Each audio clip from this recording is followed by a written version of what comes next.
Vengeance on Varos, the second serial of Doctor Who's 22nd season, first broadcast in two extended parts, extended to 45 minutes each episode, from the 19th to 26th of January 1985. Now, I've heard a lot of people claim that this is actually the best story of Colin Baker's run as the Doctor.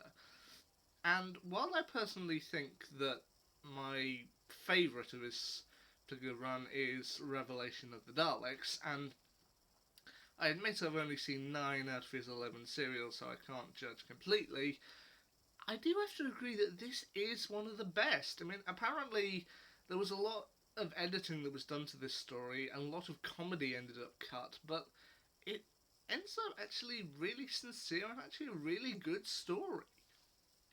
So what's the setup?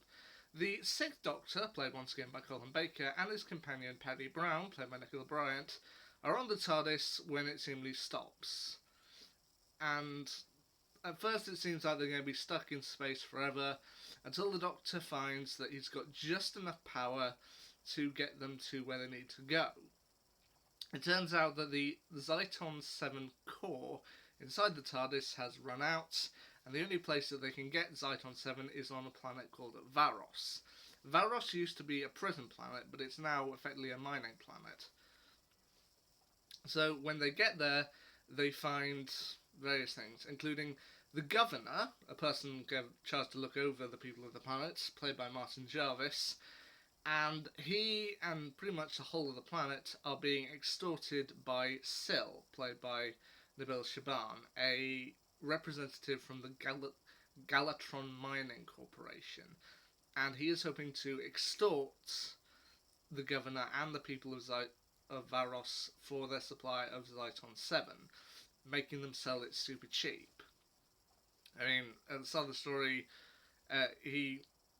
eventually the governor is forced to make an announcement that they will now effectively be charging 7 credits for a unit of Zyton 7, which for them is ridiculously cheap.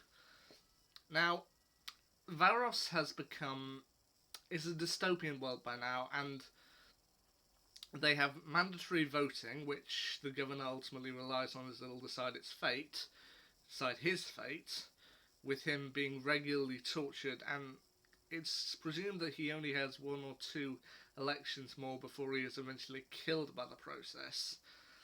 And aside from the mandatory voting, they also have televised torture and executions, with most of them taking place inside the punishment dome, which has things like lasers, acid baths for destroying bodies, hanging, and mutation rays. And while there, as well as the governor and Syl, you also find the chief officer, played by Forbes Collins, who's very much on Syl's side for wanting to kind of extort and punish people as much as possible, as well as 2 rebels who have ended up getting caught up in the punishments, named Yondar, played by Jason Connery, and Arita, played by Geraldine Alexander. And throughout most of this, as I said, these torture and executions are televised, and we are shown this mainly through the eyes of 2 viewers named Arak and Etta, played by Stephen Yardley and Sheila Reid.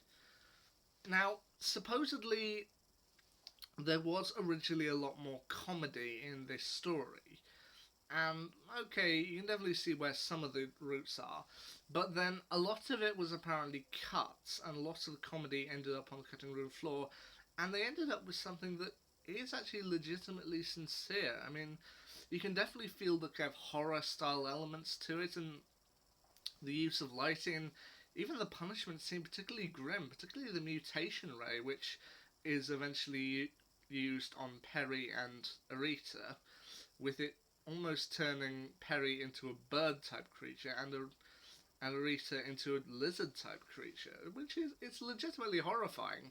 And apparently one of the sets did collapse during filming, but that being a hanging set.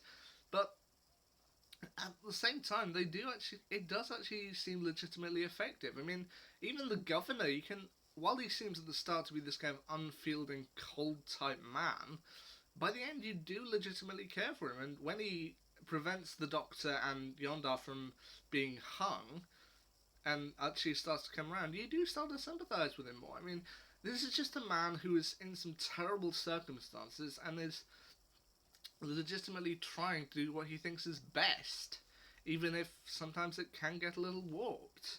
And honestly, it works. I mean, ultimately, they do manage to sort things out, and Syl is ultimately charged that they ultimately find out that there's a massive now demand for Zyton 7, and uh, Varos and the governor end up raising the price to 20 credits a unit, which Syl is absolutely horrified by. And the Doctor asks if they can have a small portion of Zyton 7 for the TARDIS, which is great. And then the story ends with the governor kind of giving his final televised speech and going, "Thank you for letting me into your homes. Good night." And Arak and Etta are just kind of sitting there like, "We're free. This is freedom." And then there's just a distinct air of, what do we do now? Like, people who have been under this regime for so long that they don't actually know how to go about it. Now, the only part of this story that I feel is legitimately a little too comedic is that the prison officers and everyone ride around on essentially golf carts. That was the only bit I thought was a little bit out of place. But aside from that, people say Vengeance on Varos is the best story of the Sixth Doctor's career. And while I do think my favourite still remains Revelation of the Daleks, I do agree I think Vengeance on Varos is the best. I mean, it had a lot of edits done to it, and it ended up with something that was dark, gritty, horrifying in some places, but also legitimately sincere, and you do care about all the characters, and it's entertaining. I mean, that's one of the great things that Doctor Who can do, if done right, is that it can not only be entertaining to you, but can also make you think. I mean, that's probably why the Series 5 episode Vincent and the Doctor worked out so well, because it did entertain people, but then it also got people thinking, especially about Vincent van Gogh.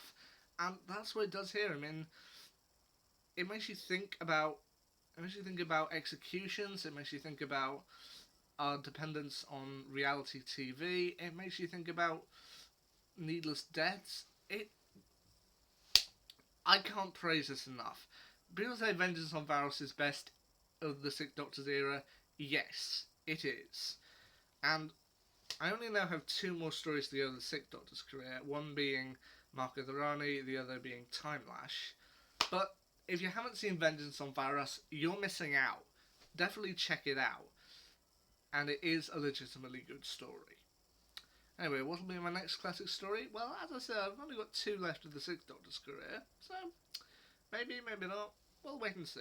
Anyway, until next time, see ya.